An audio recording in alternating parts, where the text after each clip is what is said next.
Assalamualaikum warahmatullahi wabarakatuh. Yang terhormat Ibu dosen, Ibu Alifta Lutfi Ahjara SEMPD, dan teman-teman saya yang saya banggakan. Di sini saya akan mempresentasikan tentang analisis dan perencanaan bisnis digital. Sebelum memulai presentasi, izinkan saya dengan teman-teman saya memperkenalkan diri terlebih dahulu. Perkenalkan, nama saya Dito Isya Mahendra. Perkenalkan, nama saya Diva Yana Latifa. Perkenalkan, nama saya Alivia Septianingrum. Bisnis digital merujuk pada segala jenis bisnis yang menggunakan teknologi digital sebagai fondasi utama dalam operasinya. Hal ini meliputi pemanfaatan teknologi, informasi, komunikasi digital, dan platform online untuk menjalankan kegiatan bisnis. Selanjutnya ada pokok pembahasan. Yang pertama ada konsep perencanaan bisnis. Yang kedua ada proses modeling dan data modeling bisnis digital. Yang ketiga perencanaan proyek teknologi digital. Yang terakhir ada perencanaan bisnis digital dalam perspektif Islam. Selanjutnya ada konsep perencanaan bisnis. Yang pertama tujuan dan visi bisnis. Yang kedua pemahaman pasar dan pelanggan. Yang ketiga strategi digital yang terintegrasi. Yang keempat infrastruktur teknologi yang solid. Yang kelima, keamanan dan kepatuhan. Dan yang keenam, inovasi berkelanjutan. Yang ketujuh, evaluasi kinerja dan penyesuaian. Yang kedelapan, pengelolaan tim dan kapabilitas sumber daya manusia. Yang terakhir, berkomitmen terhadap pengalaman pengguna yang unggul. Selanjutnya ada proses modeling dan data modeling bisnis digital. Proses modeling ada 3. Yang pertama ada representasi proses bisnis. Representasi proses bisnis yaitu pemodelan alur kerja atau menggambarkan langkah-langkah atau proses kerja dalam bisnis digital. Yang kedua ada analisis dan optimalisasi proses, yaitu identifikasi ketergantungan dan keterkaitan, menentukan bagaimana suatu proses mempengaruhi yang lainnya. Pengoptimalan proses yaitu mencari cara untuk meningkatkan efisiensi, mengurangi redundansi, dan menghilangkan hambatan dalam alur kerja. Yang ketiga ada simulasi dan pengujian. Simulasi proses yaitu menggunakan perangkat lunak simulasi untuk menguji model proses sebelum menerapkannya dalam lingkungan bisnis. Pengujian yaitu melakukan uji coba untuk memastikan model proses bekerja dengan baik dan memberikan hasil yang diharapkan.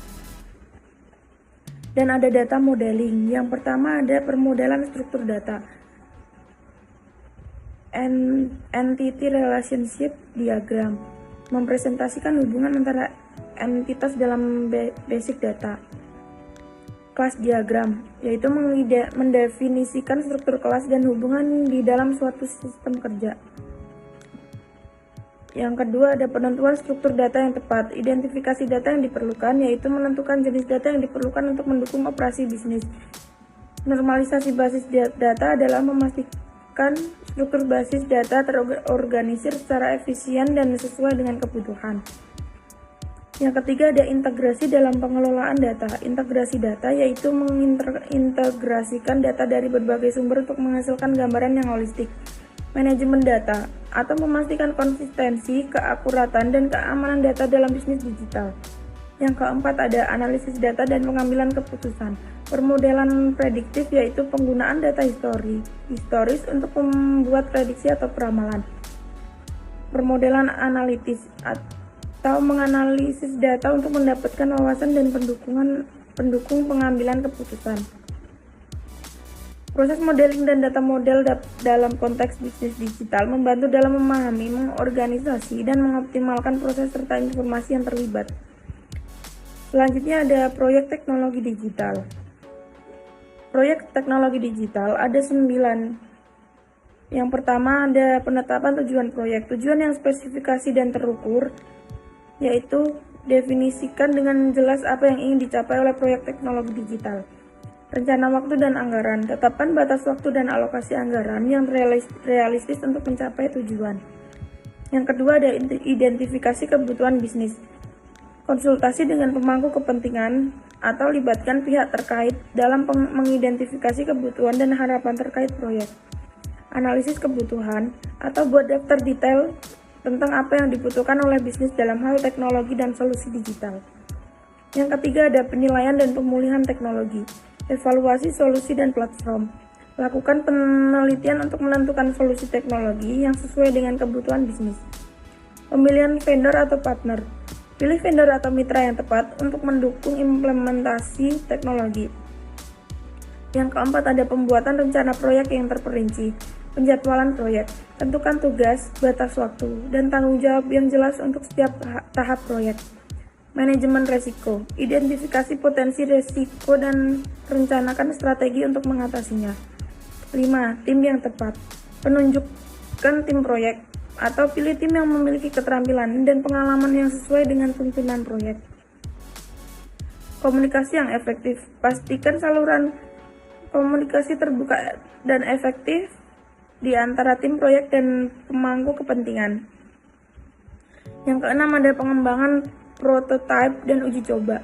Pembuatan prototipe atau buat versi awal atau prototipe untuk menguji fungsionalitas dan respons dari solusi teknologi yang dipilih. Uji coba dan evaluasi. Lakukan uji coba secara menyeluruh untuk memastikan bahwa solusi memenuhi harapan dan kebutuhan bisnis. Yang ketujuh ada pelaksanaan dan implementasi. Pelatihan dan transisi atau berikan pelatihan yang diperlukan kepada tim internal untuk menggunakan teknologi yang baru diimplementasikan. Pelaksanaan tahap demi tahap atau lakukan implementasi bertahap untuk meminimalkan gangguan pada operasi bisnis. Yang kedelapan ada pemantauan kinerja dan pembaruan berkelanjutan. Pemantauan kerja atau pantau kinerja solusi teknologi digital yang diimplementasikan. Pembaruan dan peningkatan. Lakukan pembaruan secara berkala untuk menjaga relevansi dan efisiensi teknologi yang digunakan. Yang terakhir ada evaluasi pasca implementasi.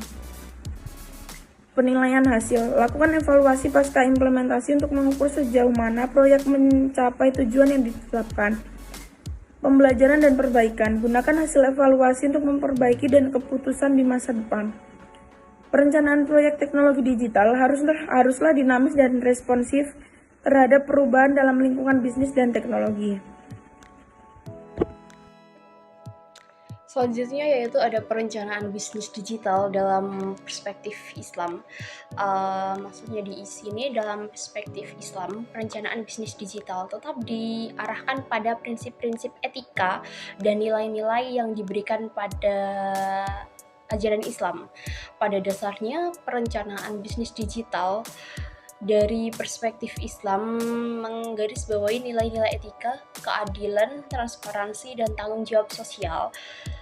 Bisnis digital dalam kerangka ini diharapkan untuk memberikan manfaat tidak hanya secara finansial, tetapi juga dalam mendukung kebaikan umum dan memenuhi kewajiban moral serta etika yang ditanamkan dalam ajaran Islam. Kesimpulannya, yaitu keseluruhan analisis dan perencanaan bisnis digital bukanlah sekedar aspek teknologi semata, tetapi lebih pada bagaimana teknologi dapat digunakan secara strategis untuk mencapai tujuan bisnis yang lebih luas. Ini melibatkan pemahaman tentang pasar digital, penggunaan data yang cerdas, adaptabilitas, keamanan, dan keterlibatan pelanggan untuk membangun strategi bisnis yang efektif dalam era digital saat ini. Sekian, terima kasih. Wassalamualaikum warahmatullahi wabarakatuh. Baik, terima kasih. Dan selanjutnya saya akan memaparkan PPT tentang perencanaan bisnis dalam perspektif Islam. Apa sih itu perencanaan? Menurut George R. Terry, perencanaan adalah pemilihan suatu fakta dan usaha untuk menghubungkan antar fakta. Kemudian selanjutnya dibuat prediksi dan peramalan mengenai kondisi dan perumusan aktivitas di masa mendatang yang dibutuhkan untuk mencapai hasil yang diinginkan. Yang selanjutnya, pentingnya perencanaan. Yang pertama, tujuan menjadi jelas dan terarah. Yang kedua, pekerjaan menjadi lebih efisien dan efektif. Yang ketiga, mempermudah pengawasan. Yang keempat, membantu mengidentifikasikan berbagai peluang dan ancaman. Yang terakhir, mengurangi risiko dan hambatan dan ketidakpastian. Tahapan dalam perencanaan. Perencanaan mempunyai 5 tahapan, yaitu 1. menetapkan target atau tujuan. Perencanaan dimulai dengan keputusan-keputusan tentang keinginan atau kebutuhan organisasi atau kelompok kerja. Tanpa rumusan target atau tujuan yang jelas, organisasi akan menggunakan sumber daya secara tidak efektif. Yang kedua ada merumuskan keadaan saat ini. Pemahaman akan posisi atau keadaan organisasi sekarang ini daripada tujuan yang hendak dicapai atau sumber daya yang tersedia untuk pencapaian tujuan merupakan hal sangat penting. Karena tujuan dan rencana menyangkut waktu yang akan datang. Yang ketiga ada mengidentifikasi segala kemudahan dan hambatan. Segala kekuatan dan kelemahan serta kemudahan dan hambatan perlu diidentifikasikan untuk mengukur kemampuan organisasi dalam mencapai tujuan. Oleh karena itu, perlu diketahui faktor-faktor lingkungan internal dan eksternal yang dapat membantu organisasi mencapai tujuannya atau yang mungkin menimbulkan masalah. Yang keempat ada menyiapkan beberapa kemungkinan. Setelah semua data diidentifikasi, tahap selanjutnya adalah menyiapkan beberapa alternatif atau opsi dalam perencanaan. Setiap perencanaan paling tidak harus menyiapkan beberapa kemungkinan dalam mencapai tujuan. Ada kemungkinan sebuah rencana tidak bisa berjalan maksimal. Untuk itu, diperlukan rencana alternatif yang bisa digunakan harus disiapkan. Yang terakhir ada membuat sintesa. Sintesa adalah menggabungkan berbagai kemungkinan yang ada sebagai alternatif yang akan dipilih. Tahap akhir dalam proses perencanaan meliputi pengembangan berbagai alternatif kegiatan untuk mencapai tujuan. Penilaian alternatif-alternatif tersebut dan pemilihan alternatif terbalik di antara berbagai alternatif yang ada. Selanjutnya ada beberapa hal yang perlu diperhatikan untuk membuat perencanaan yang baik. Yang pertama ada detail. Rencana yang baik harus menggunakan detail dan meliputi segala hal yang dibutuhkan dalam rencana tersebut. Yang kedua ada aplikatif. Aplikatif yaitu rencana yang baik adalah rencana sederhana dan tidak rumit untuk dilaksanakan.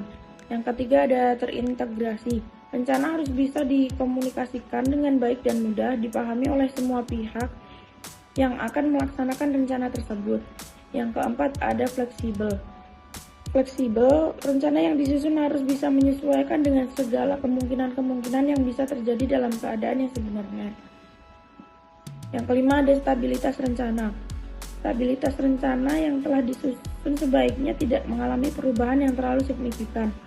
Karena dengan perencanaan yang stabil akan sangat membantu sebuah organisasi tersebut lebih fokus terhadap apa yang dikerjakan. Dan yang terakhir ada mempertimbangkan sumber daya. Sehebat apapun rencananya, hendaknya memperhitungkan dengan cermat sumber daya yang harus dimiliki perusahaan. Selanjutnya ada tujuan perencanaan. Perencanaan memiliki tujuan dalam mengantisipasi dan sebagai perekam perubahan mengarahkan administrator maupun lainnya. Yang kedua ada bertujuan untuk menghindari dan meminimalisir pemborosan pada keberjalanan kegiatan. Yang ketiga ada perencanaan memiliki tujuan dalam penetapan tujuan dan acuan untuk mempermudah pengawasan. Baik, selanjutnya yaitu ada jenis-jenis perencanaan. Di sini yang pertama itu ada perencanaan berdasarkan ruang lingkup. Yang kedua yaitu perencanaan berdasarkan tingkatan, dan yang terakhir yaitu perencanaan berdasarkan jangka waktu. Dan adapun kendala-kendala perencanaan yaitu ada 6. Yang pertama yaitu adalah ketidakmampuan dalam membuat rencana, dan yang kedua yaitu lemahnya informasi, dan yang ketiga yaitu memutuskan perhatian pada faktor-faktor yang dapat dikuasainya, dan yang ketiga yaitu kurangnya komitmen dalam proses pembuatan dan mengembangkan sebuah area, dan yang kelima yaitu terlalu berfokus pada masa kini, dan yang terakhir yaitu ada terlalu mengandalkan diri pada unit atau bagian perencanaan. Dan yang terakhir yaitu kesimpulan. Maksudnya di sini yaitu adalah perencanaan bisnis dinilai sebagai salah satu fungsi manajemen yang paling fundamental dan esensial karena mempunyai keterkaitan yang erat dengan setiap fungsi manajemen lainnya. terdapat berbagai hal dalam menyusun perencanaan bisnis yang baik, dan diantaranya yaitu berupa kedetailan, aplikatif, terintegrasi, fleksibel, stabilitas rencana, dan mempertimbangkan sumber daya. Terima kasih. Cukup sekian presentasi dari kami. Mohon maaf bila ada kekurangan dalam penyampaian materi dari kami. Saya Dito Hendra sebagai moderator dan teman-teman saya mengucapkan mohon maaf yang sebesar-besarnya dan terima kasih sudah mendengarkan materi dari kelompok kita. Dari saya, wassalamualaikum warahmatullahi wabarakatuh.